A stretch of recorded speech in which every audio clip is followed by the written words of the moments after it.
मुंबई शहर, कहते हैं ये कभी सोता नहीं। लेकिन इसी शहर में कुछ रातें ऐसी भी होती हैं जब सन्नाटा अंधेरे से भी ज्यादा भारी लगने लगता है। ये कहानी एक ऐसी ही रात की है, एक ऐसी राइड की जिसकी मंजिल शायद घर नहीं थी। रात के 3:33। 26 साल की निशा, जो कंटेंट मॉडरेशन की एक बेहद थका देने वाली जॉब करती थी, अपने ऑफिस के गेट के बाहर खड़ी थी। उसकी आंखों के नीचे हल्के काले घेरे, गले में लटका हुआ वो आईडी कार्ड साफ बता रहा था कि उसके मन में इस वक्त बस एक ही ख्याल था कि बस जल्दी से कैब आए और वो घर पहुंचे। उसने अपने फोन पर कैब बुक की और स्क्रीन पर एक नाम चमका, ड्राइवर महेश पाटिल। निशा के भौहें हल्की सी सिकुड़ी। महेश काका, ये नाम उसे कुछ जाना पहचाना सा लगा। अरे हाँ, पिछले 3 दिन से लगातार वही तो उसे घर छोड़ रहे थे। अब सवाल ये था कि क्या ये बस एक इत्तेफाक था या कुछ और। एक सफेद कार उसके सामने आकर रुकी। निशा मैडम, आवाज जानी पहचानी थी। जी हाँ, आप महेश काका है ना?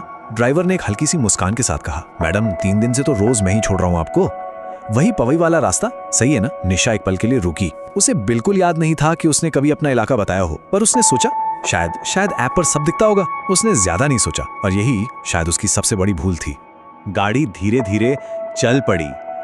निशा ने अपनी आंखें बंद कर लीं, घर पहुंचने का इंतजार करते हुए। लेकिन कुछ मिनटों बाद जब गाड़ी ने एक्सप्रेसवे की तरफ मुड़ने के बजाय अंधेरी कुर्ला रोड के एक सुनसान इंडस्ट्रियल एरिया में मोड़ लिया, तो उसकी आंखें एक झटके से खुल गईं। निशा की बेचैनी अब बढ़ने लगी थी। काका, आप शायद गलत रास्ता ले रहे हैं। महेश ने रियर व्यू मिरर से उसे देखा। उसकी आंखें गहरी थीं पर बहुत थकी हुई। ऐप का रूट हर बार सही नहीं होता मैडम। अब गाड़ी बंद फैक्ट्रियों के बीच से गुजर रही थी। टूटी फूटी दीवारें, झिलमिलाती हुई पीली रोशनी और हर परछाई जो अपनी असल लंबाई से 2 गुनी दिख रही थी। अचानक कार के रेडियो पर एक हल्का सा स्टैटिक आया और फिर एक पुरानी सी आवाज गूंजी। ये ऑल इंडिया रेडियो है, 2 जुलाई 2012 की रात का बुलेटिन। 2012? निशा को ये बहुत ही अजीब लगा। इससे पहले कि वो कुछ कह पाती, महेश ने तुरंत रेडियो बंद कर दिया। रात में खाली गाने ध्यान भटकाते हैं मैडम, इससे अच्छा तो ये सन्नाटा है। लेकिन ये सन्नाटा अब निशा को काटने को दौड़ रहा था। गाड़ी आगे बढ़ी तो निशा ने एक बड़ा सा होर्डिंग देखा, साईं दरबार फैमिली रेस्टोरेंट 24/7। सब कुछ सामान्य लग रहा था, लेकिन गाड़ी ने एक और मोड़ लिया और कुछ पलों बाद वही होर्डिंग फिर से सामने आ गया। लेकिन इस बार कुछ बदल गया था। बोर्ड का वो 24/7 वाला हिस्सा थोड़ा जला हुआ लग रहा था। निशा का दिल अब बहुत तेजी से धड़कने लगा था। उसने घबराकर अपना फोन देखा। नेटवर्क गायब था। जीपीएस का एरो एक ही जगह पर जम सा गया था। वो पूरी तरह से कट चुकी थी, या शायद नहीं। तभी उसकी कलीग सना का व्हाट्सएप मैसेज आया और मैसेज पढ़ते पढ़ते ही सना का फोन भी आ गया। बाहर की दुनिया से जैसे एक लाइफलाइन मिल गई हो। उसने कांपते हाथों से फोन उठाया।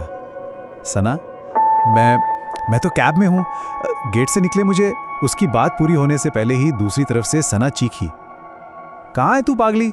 गार्ड बोल रहा है तो अभी तक गेट से निकली ही नहीं। मैं मेन गेट पर खड़ी हूं। तेरी कैब तो ऐप से कैंसिल हो गई थी। ये सुनते ही निशा का दिमाग घूम गया।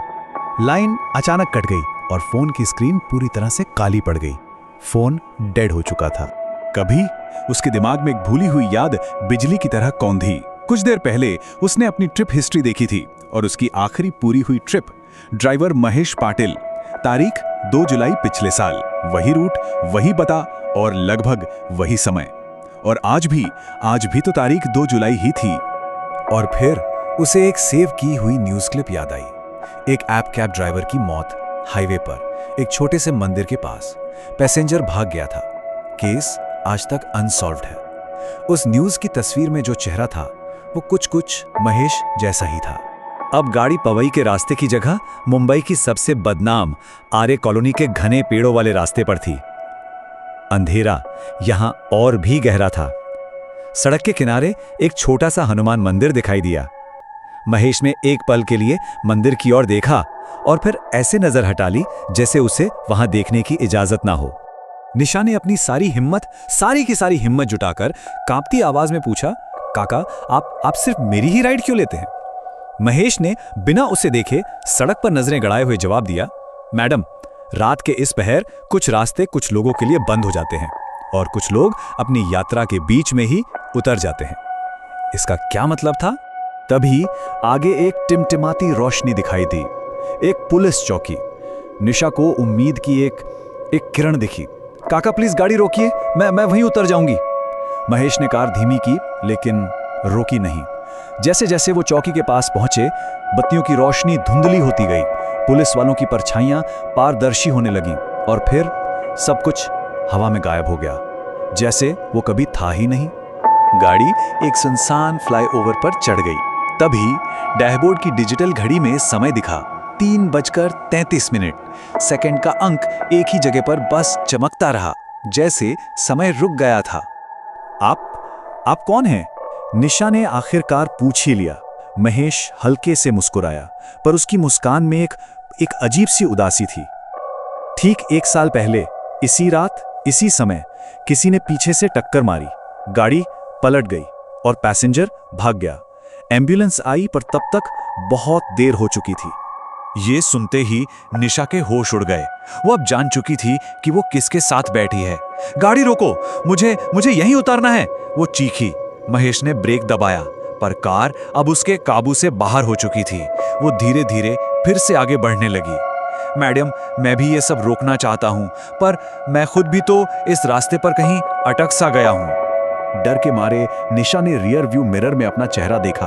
उसका चेहरा पीला पड़ चुका था और उसकी गर्दन पर सीट बेल्ट के ठीक नीचे खून की एक पतली सी लकीर थी। उसने घबराकर अपना गला छुआ, पर वहां कुछ नहीं था, सिर्फ ठंडी बेजान त्वचा। एक अजीब सी शांति उसके अंदर उतर आई। शायद अब डरने के लिए कुछ बचा ही नहीं था। उसने एक गहरी सांस ली और कहा, काका वापस घूमो, उसी हनुमान मंदिर के पास जहां तुम्हारा एक्सीडेंट हुआ था।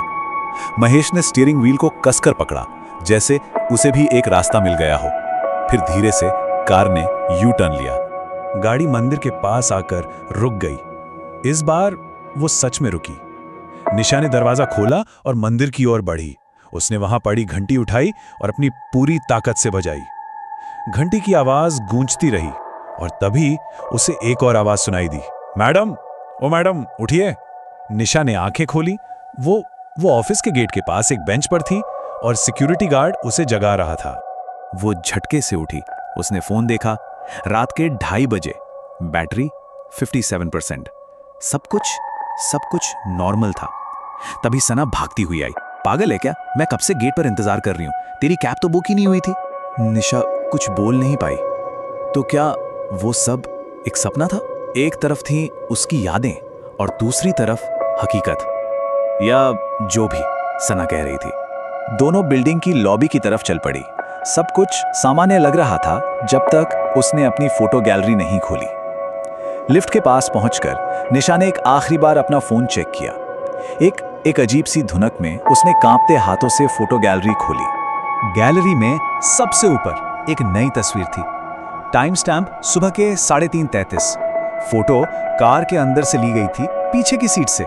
सामने की सीट खाली थी, पर रियर व्यू मिरर में महेश बैठा था, सीधा कैमरे की तरफ देखता हुआ, और उसके होठों पर वही थकी हुई सी मुस्कान थी। कहते हैं कि जिंदगी कभी रुकती नहीं, पर कुछ लोग किसी एक मोड़ पर, किसी एक रात में हमेशा के लिए अटक जाते हैं। तो अगली बार जब रात की आखिरी कैब बुक करें तो 2 बार सोचिएगा। हो सकता है वो राइड सिर्फ आपके घर तक की ना हो, लेकिन कुछ कहानियां कभी सच में खत्म नहीं होती।